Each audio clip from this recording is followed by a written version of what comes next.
안녕하세요. 주간브리핑 하이파이브의 김민지입니다. 고고도 미사일 방어체계, 이른바 사드의 한반도 배치와 관련해 논란이 계속해서 이어지고 있습니다.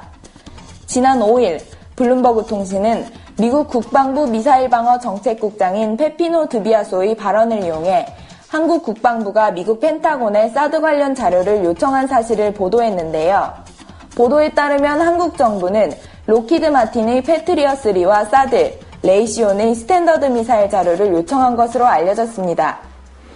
이는 앞서 국방부가 한반도 내 사드 도입을 고려하지 않고 있으며 미국과 협의한 적도 없다던 해명과 반대되는 내용인데요. 따라서 한국 정부가 은밀히 사드 도입을 추진 중에 있는 것은 아니냐는 의혹이 커지고 있는 상황입니다.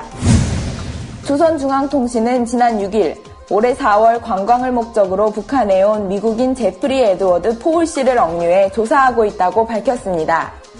이에 따라 현재 북한에 억류된 것으로 확인된 미국인은 총 3명으로 늘어났는데요. 이러한 조치가 북한이 최근 열을 올리는 외국인 관광객 유치에 악영향을 줄 것으로 보이지만 북한은 피하지 않은 셈입니다. 그보다는 올해 압박과 제재에 중점을 둔 미국 정부의 대북 정책을 꾸준히 비난해온 북한이 미국 당국에 대한 압박 수위를 끌어올려 대화에 나오도록 해보겠다는 의도로 보이는데요. 장용석 서울대 통일평화연구원 선임연구원은 북한이 미국인을 3명이나 억류한 것은 올해 11월 미국의 중간선거를 목표로 대북정책 전환을 압박하려는 시도라고 분석했습니다.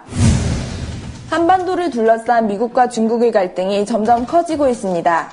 앞서 중국은 한국과 미국이 미사일 방어 협력을 강화하려는 행보를 보이는 것과 관련해 이것이 지역의 안정과 전략적 균형에 이롭지 않다고 비판한 바 있는데요.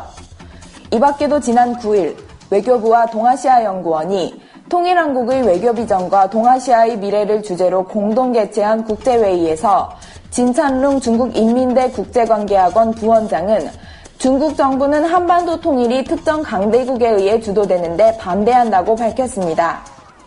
중국 외교 부분을 자문하고 있는 저명학자가 한반도 통일에 대한 자국 정부의 입장을 이례적으로 공개한 것인데요. 특히 진 부원장은 한반도 통일 이후에도 미군이 계속 주둔할지, 특히 38선 이북에 미군이 배치될지에 대해 중국은 크게 우려하고 있다고 말했습니다. 지난달 28일 정부가 유엔 인권 최고대표의 북한 인권 현장 사무소를 한국에 설치하는 방안을 수락한 것을 두고 북한이 강력한 불만을 표시했습니다. 북한의 조국평화통일위원회는 9일 대변인 성명을 발표해 이 같은 한국의 결정에 대해 북을 반대하는 인권모략 광란이 무모한 단계에 이르렀다고 말했습니다. 이어서 조평통은 우리의 존엄과 체제를 건드리면서 반공화국 인권모략 소동에 광분하는 자들은 추호도 용납하지 않을 것이며 무자비하게 징벌할 것이라고 위협했는데요.